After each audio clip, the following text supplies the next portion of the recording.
के दिन का भंडारा जो है ना, ये माता लक्ष्मी जब महाराज से लक्ष्मी के रूप में परिवर्तित हुई ना, उन्होंने ये कैसे करा इसलिए ये फिर उनको पसंद था। बोली कि ठीक है, भंडारा जो है हमें दो और चावल डाल दे तो भगवान के लिए, तो भगवान को महाप्रसाद है ना चावल, चावल दाल उनके लिए। तो ये भी पिछा भगवान को बताने जा रहे हैं। आप लोगों के पास समय है ना, तो ये परम भूमि ये द्वीप है ना, ये इन्हीं की ब्रांच सब कोई है। इनको तो किसी ने देखा नहीं, वो तो इनको देख देख के चल दिए कहीं, तो ये भजन किए, उनके गुरु जी हैं वो सत्संगी महाराज। पर धन तपस्या वो भी किए, तो ये जो है काफी पावरफुल हुई, मुझे पूरी ताकत इनमें दे दी, पूरी विद्या सब दे दिए। तो ये जो है मेरी प्रचंड मतलब ताकत और शक्तिशाली आप लोग गए होंगे, देखे होंगे, ये आदमी वहाँ पर भीड़ लगते ये सब भीड़ रहती है, चाहे बारिश हो ठंडी हो, इनके भजन का प्रभाव है ना, बड़ा भजन रहने के लिए। तो जितना बढ़िया आप लोगों का भजन रहेगा, उतना ही तपस्या, जब तक आप शरीर से हो तो है ही हो, बाद में भी वो तपस्या जाती नहीं थी, तो पावर रहता ही रहता। तो भगवान को जो इन्होंने मुझे बताया, मैं बता रहा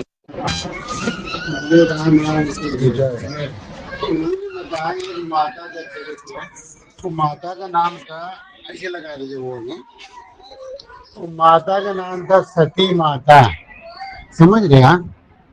सती माता का चरित्र चित्रण है। ये जो है सात के कोई देश है इस धरती पर, उसी धरती पर वहां के राजा की राजकुमारी थी, कौन? ये देवी जी सती माता। तो ये इनके गुरुदेव जो थे, इनके पिताजी के राजा के, वो उपदेश करते रहे, तो वो कई राजाओं के दृष्टांत बता कि ये राजा इस तपस्या से आए, वो इस तपस्या से आए, वो इस तपस्या से आए, इस बार राजा बने, ऐसे शरीर छूटा। तो ये उस कथा को ये भी सुनते थे बचपन से ही, उनका इनके ऊपर प्रभाव पड़ा। इन्होंने भी ठाना कि मैं भी शरीर के रहते जैसे भी शादी नहीं करूंगी और पिता की ही देख रेख में रहेगी, मैं राम राम का करके हम भी भगवान से मिलूंगी, जैसे दरस परस करूंगी। तो लग गई तपस्या में लग गई, लेकिन थोड़े ही दिन बाद इनके पिताजी के देहावसान हुआ, इनके भाई राजा बने। तो अब उतना देख रहे जितना पिता का पुत्री के ऊपर प्रेम रहता है, उतना भाई नहीं ध्यान दिया। तो बोली ठीक है बहन, जैसा तुम्हारी इच्छा है उतना करो। ये भजन में लगी रही। लिहाजा काफी समय निकल गया, भगवान के दर्शन नहीं हुए, तब इन्होंने निश्चय किया कि मैं सती हो जाऊंगी। जैसे कुछ परिवार का भी ठसन, कितना दिन तपस्या कर रहे थे, क्या हुआ तो क्या हुआ, ऐसे करके उनको कुछ सोच भी लगा होगा। तो कभी कभी भजन वजन में परिवार का नहीं सपोर्ट मिलता, और परिवार सपोर्ट नहीं मिलता, इससे बड़ा मन के अंदर बड़ी गिलानी आती है। लेकिन भगवान की कृपा रहती तो भजनानंदी आगे ही जाता है, क्योंकि भगवान उसको अपना बना रहे हैं ना, इसलिए संसार से थोड़े उसको रिलेशन रखते हैं। तो वो जो है लगी रही, प्राण त्याग दिया, चिता लगाए, उसी में बैठ गई और उसी में उन्होंने प्राण त्याग दिया। अब चारों तरफ हल्ला हुआ, सती माता सती हो गई, सती हो गई, सती हो गई। तो जब उनकी आत्मा यहाँ से निकली तो वो गई भगवान के धाम। तो वहां जहाँ ये निर्धारण होता है कि आपने क्या किया, क्या बोया, क्या पाया, क्या क्या मनुष्य जीवन मिला, कैसा कर्म किए, तब उस जगह उन्होंने देखा। तो उनको एक वहाँ जो निर्णायक लोग बैठे तो बताए कि आपने गलत किया, मानव शरीर मिला था, आप प्रतीक्षा करती, अब प्रतीक्षा की होती, भले मान सम्मान मान लीजिए राज परिवार का आपको नहीं मिला था, लेकिन भगवान से आपने प्रेम किया था ना, तो आप रुकी रहती, हो सकता है भगवान के दर्शन हो जाते। तो तो आप किसी दूसरे योनि में नहीं जा रही, जैसे प्रेत योनि, देवताओं देवियों की योनि, वो सब नष्ट होने वाली योनियां हैं। आपको फिर मानव तन दिया जा रहा है, उसी कुल में होके जा रही, जैसे जहां से वो जन्मी थी शाक्य राजा के यहाँ, वो शाक्य राजा के यहाँ फिर आई बेटी हो गई जन्मी, जैसे उसी कुल परिवार में किसी क्या बेटी बेटा बन के वो फिर आई जन्म ली। और उनको ये बात याद रहा, जब चेतना आई थोड़ी बड़ी हुई, उनको बराबर जहां तक मैं जहाँ गई थी वहां बताया गया कि शरीर नहीं छोड़ते आप, राम राम में लगे रहते, तुम्हें भगवान का दर्शन हो जाता है, भले मान मान जो भी। ये अब ये ठान ली कि कुछ भी हो, अब मुझे इस बार पूरा करके ही जाना है, वो लग गई। तो परिवार के लोग बहुत समझाए, देखो आप बेटी हो, ये समाज जो है नारी को सुरक्षा नहीं देता है, इसलिए आप जो किसी पुरुष के संरक्षण में हो जाओ। तो ये बोली नहीं, मेरा एक ही उद्देश्य है कि भगवान को देख लिए। फिर लगी रही, परिवार वाले कुछ दिन समझाए, छोड़ दिए, बोले अपनी मनमानी ही करेगी, ये लड़की किसी सुनने वाली तो है नहीं, लेकिन पूर्व जन्म का पुण्य उनका प्रबल था, खींच ले रहा था। परिवार का प्रेशर पड़ा, छोड़ दिया, घर छोड़ के चली आए किसी चिप पर चिप यहाँ रहे। फिर वहां से जब भगवान का और सहारा मिला तो छोड़ के कहीं जंगल में भगवान के सहारे रहने लगे। एक दिन भगवान के उनको दर्शन हुए, जब भगवान के दर्शन हुए तो भगवान बोले, देखो पुत्री, अभी तुम्हारा समय है, अभी तुम युवा हो, अगर चाहो तो सांसारिक जीवन में बिता लो। तो बोले नहीं भगवान, वो सांसारिक जीवन फिर वही मोह के, नहीं आप तो पार हो चुके हो। जैसे अगर बहुत संत ऐसे हुए भगवान को पाने के बाद गृह जीवन में आए, भगवान से बोले मैं गृह जीवन भी देखूंगा ये क्या है, समझ रहे, ऐसे वो भगवान इनको चांस दिए, ना चाह रहे थे कि आप जाओ गृह जीवन देख लो, बोले नहीं हमें जाने नहीं। वो सती माता जो है उसी, अच्छा ये जब इनको पूरा स्मरण रहा तो अपने परिवार को बताया कि मैं सती माता के नाम से जानी जाती हूँ, इसके नाम से मुझे बुलाओ। तो दूसरे जन्म में भी सती माता के ही नाम से विख्यात हुई, और शरीर का परित्याग के ये सदगुरु भी उसमें रहे। अब पूरा जीवन काल इनका बहुत सुंदर बीता, जब भगवान को पा गए तो कोई दिक्कत नहीं रही, फिर अच्छा जीवन इनका बीता। वो उस दरमियान इन लोगों को उपदेश भी करती रही, कोई जिनका प्रारब्ध है, रुचि है, परिवार समाज जैसे संसार में आके सांसारिक जीवन में जैसे गृहस्थ होता है, यहाँ आए तो हर आदमी सोच रहे शादी विवाह नहीं करेंगे, सब भक्ति में लग जाएगी तो सांसारिक क्रिया रुक जाएगी ना, जन्म कैसे लोगे आप, हम आप भी भले संत बने लेकिन किसी माँ ने ही तो जन्म दिया। तो वो बोले कि अगर जिसको इच्छा करो, लेकिन भगवान की भक्ति करके लगा जा सकता है, ये बात उन्होंने ही साबित किया था समाज के अंदर। ये संतों में उन्होंने चूंकि भगवान से रूबरू बातें हुई थी तो वो बताई इस बात को कि भगवान ने कहा कि अगर तुमने मुझको पा लिया, अब तुम अगर सांसारिक जीवन बिताना चाहते हो जैसे शादी विवाह करके, ये मौका हम देते, कर लो। अब इसको करने के बाद तुम मोह में नहीं फंसोगे, तुम्हारे बाल बच्चे होंगे, उनका जो भी प्रारब्ध होगा वो झेलेंगे अपना, पर आप निकल गए, हमें पा गए हो तो बचा, इसमें आपका पतन नहीं होगा, जब गिरोगे नहीं। तो ये बात समाज को उन्होंने ही बताया था। तो कुछ संत इस चीज को प्रयास करके लग के मैं देखूं सच्चाई क्या है, क्या पहले भगवान को पा करके गृह जीवन बिताया जा सकता है। तो भगवान को पाने के बाद गृह जीवन बहुत लोगों ने बिताया, जैसे नंबर एक उदाहरण आता है भक्त प्रहलाद का। भक्त प्रहलाद ने फिर शादी किया है भगवान को पाने के बाद, उनकी हिस्ट्री आप लोग देखो कहीं पढ़ो, तो वो गृह जीवन में आने के बाद माँ को बताया कि भगवान को पा गए, अब भगवान ने मुझे बोला कि जाके गृह जीवन में रह के आप लोगों का कुछ कल्याण करो। तो ये वो बोले कैसे, कहा गृह जीवन में चूंकि जैसे शादी विवाह करो, गृह जीवन में रहो, ये अनुभव साझा करोगे, लोग ये जान जाए कि गृह जीवन में रह के भी भगवान को पाया जा सकता है, यानी हम प्राप्ति के लिए उपलब्ध हैं। ये बात प्रहलाद भी आए, तो इनके जब इनका एक भाई आह्लाद भी था, प्रहलाद आह्लाद दो भाई थे, फिर ये काफी दिन गृह जीवन में राजा का जीवन बिताए हैं। इन्हीं के नाती बेटे ये है बलि। तो बलि के जो माता थी यानी प्रहलाद की जो पत्नी थी ना, तो ये प्रहलाद शरीर छोड़ दिए, थोड़े दिन बाद राज सिंहासन में रहे, फिर बोले कि देखो हम भजन किए हैं, हम बिना भजन के रह नहीं पाते, इसलिए राजकाज के ठीक है, अब आप ले देखो, अब मैं चला जाऊं, वन में भजन करूं। तो वो चले गए। तो ये जो इनकी धर्म पत्नी थी अपने बेटे बलि को बताया कि तुम भले राक्षस कुल में जन्मे हो, लेकिन तुम्हारे पिता राक्षस होते हुए भगवान को पाया है, इसलिए तुम लोगों के भक्तों की श्रेणी में आते हो, तुम भी ऐसा करो। तो राजा बलि भी मन में ठान लिया था कि मुझसे तपस्या तो पिताजी बता के नहीं गए, मान लो पिताजी बचपन में तपस्या कर लिए, कैसे करके कर लिए, हम तो नहीं पाएंगे, लेकिन माँ की बात वो गांठ बांध लिए कि वो बोले बेटा जैसे तुम्हारे पिता भगवान को प्राप्त करके जीवन सफल बनाए, तुम भी बनाओ, सोच लो। तो बलि राजा था, दिमाग तो था ही, सोचता रहा। भगवान जब बामन रूप धर के राजा बलि के यहाँ आए, जब इनको छले हैं, राजपाट सब ले लिए, कहानी तो आप लोग जानते होंगे।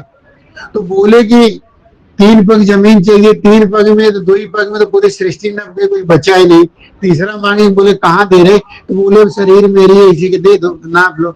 जब नापे तब वो जगह बोले कि देखो ऐसा है, अब तो ये शरीर अब मेरी हो गई, तुम्हारा तो कुछ बचा नहीं। बोले ठीक है। इस बात को उस समय देवर्षि भी आए, सब लोग आए, देखो ये तपस्या का बेटा है, इसके साथ इतना भी अन्याय भगवान मत करो, इसको तो मुक्त करो। कहा नहीं, ये कई देवताओं का परिवार बंधक बनाए। तो बोले हम राज परिवार के हैं, राक्षस राज है, तो हमारा काम है देवताओं को मारना, पीटना, सजा देना, हमारे पिता के पिता भी देते थे, मैंने भी किया है। तो प्रभु अब तो मैं आपको हो गया, जो कुछ आपके समझ में आए तो कहीं काम करो, चले जाओ तुम पताल लोक में, वहां के राजा बन के रहो। पर ये बोले कि ऐसे नहीं जाने वाला, आपसे मैंने पताल लोक तो मांगा नहीं, और मांगने का अधिकार भी नहीं रहा, क्योंकि आपने नाप लिया, अब आपकी संपत्ति हो गया, तो मैं आपसे क्या मांगू। तो उस जगह राजा बलि उनसे बोलते हैं, भगवान मैं जाऊंगी एक शर्त पे। बोले बोलो। मैं जब सो के उठूं है तो जितने दरवाजे मेरे राजमहल को जहां भी देखो आप खड़े मिलो। तो भगवान बोले ठीक, वरदान दे दिए।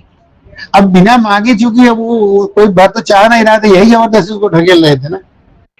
फिर ये कहानी चलते चलते लक्ष्मी जी जब ये चले गए तो लक्ष्मी जी ढूंढने लगी। अब वो पताल के राजा नियुक्त हो गए, और भगवान वामन रूप में आए, वो हार चुके हैं, भगवान हमेशा खड़े रहे, ना जाने कब इसकी नींद खुले खड़ा हो जाए, और ना जाने किसी गेट पे आए तो सभी गेट पे विद्यमान रहो, हर गेट में भगवान खड़े मिले। वो अब राजा तो है ही पताल लोक का। देखते देखते काफी दिनों तो लक्ष्मी देवर्षि से बोली कि आप तो सबके भक्तों के मन की बात जानते। तो लक्ष्मी बोली मैं भी तो आपकी भक्ता हूँ ना, भगवान के भक्ता हूँ, भगवान ने सेवा दिया था लालन पालन का, जहाँ उनकी चर्चा होती है, जहाँ राम राम होता है, वहां मैं रहती हूँ, सब सेवाई के कार्य करती हूँ, इसलिए भगवान के बिना मैं भी तड़प रही, मेरे लिए कोई उपाय बताओ, कहाँ है वो, कैसे कुछ पता बताओ। कहा माता सुनने लायक नहीं है, बड़ा गड़बड़ हो गया। राजा बलि गया और चारों तरफ दरवाजे वॉचमैनी कर रहे खड़े हैं, वो कब उठेगा, कब दर्शन तुमको देना पड़ेगा, ऐसा बर वो दे दिए हैं। तो बोले कैसे करे, वो देगा नहीं, देगा तो नहीं आता, सवाल ही नहीं होता कैसे देगा, क्योंकि भगवान को पाने के बाद कोई सब और मांगो। जब पूरी संपत्ति वो दान दे दिया, बदले भगवान को पाया तो काहे भगवान का कमाएगा। तो बोले एक काम करो, वो दानी बहुत है और ये दान की आदत उसकी गई नहीं, आप चली जाओ उसके यहाँ कुछ मांग लो। भाई क्या मांगो, वो भी आइडिया दे दो, अरे कहे आप बहन बन जाओ, उसको भाई बना लो, और एक रक्षा सूत्र बांधो। रक्षा सूत्र में नियम होता है कि जो अबला होती है वो अपने सबल पति से उसके जैसे रक्षा सुरक्षा मांगती है, तो वो कहते हैं कि मैं छोटी आप बड़े, तो उसमें वो बड़ा कहता है कि चलो तुम हमसे मांगो। तो ऐसे इन्होंने किया। ये राजमहल में गई, बोली कि एक देव स्त्री आई है। तो राजा बलि बोला, बुला, राज दरबार लगा। बोली हे देव स्त्री आप क्यों आए, आपको कौन सी कमी है। कहा मुझे रक्षा सूत्र बांधना था। कहा ठीक है आओ बांध लो। जब बांध ले तो अपने मंत्रियों से पूछा इसका बांधने का कुछ क्या होता है, अब तो मैं नहीं समझता। तो देवर्षि बुलाए गए, तो देवर्षि बताए कि हे महाराज बलि, अब वो जो मांग लेगी आपको देना पड़ेगा, वो जैसी सुरक्षा चाहेगी या जो भी चाहेगी। ये सोचे कि मैं तो सब कुछ दान करके आया था, अब यहाँ तो भगवान के कहे पे आया हूँ, चलो। तो बोले आप मांगो। तो वो बोली कि जो चारों तरफ दिशा में आपको दिखाई देते हैं ये मेरे पति है, इन्हीं को आप वापस दे दो। इसको बड़ा शौक लगा, ये क्या। तो देवर्षि से बोले, देवर्षि बताइए, सब गंवा के भगवान को पाया था, आज वो भी यहाँ से निकल जाएंगे तो मेरा क्या। तो बोले आप चिंता मत करो, आपका गिनती महादानियम होगा, राजा बलि को दानियम गिना जाता है, आप महादानियम आपकी तुलना होगी। और भगवान आपके यहाँ से अगर जा नहीं रहे, भगवान खुद ही कोई ऐसे विस्तार दे के जाएंगे कि सदैव आपकी चर्चा एक महान संतों में होगी और भगवान सदैव आपके रूप में होंगे। तब उस जगह राजा बलि उनको बोले कि हे देव कन्या, हे देव स्त्री, आप रुको, हम दो एक दिन और विचार कर लेते, इनको देख लें। तो वो जब भगवान को देखे, तो भगवान तो ड्यूटी में जब तक आदेश नहीं देंगे तो जाए कैसे। तो वो देखे तो इनको रोए देख के, आंखों से आंसू आए, फिर इस दरवाजे में जाए, फिर ऊपर परकोटे में जाए, राजमहल के अंतःपुर में जाए, वो हर गेट की बात थी, हर जगह मिले तो रोए, ये रोते खड़े रहे। तो भगवान बोले कि हे महादानी बलि, आप चिंता मत करो, हम आपके ही रूप में लोग कल्याण करेंगे।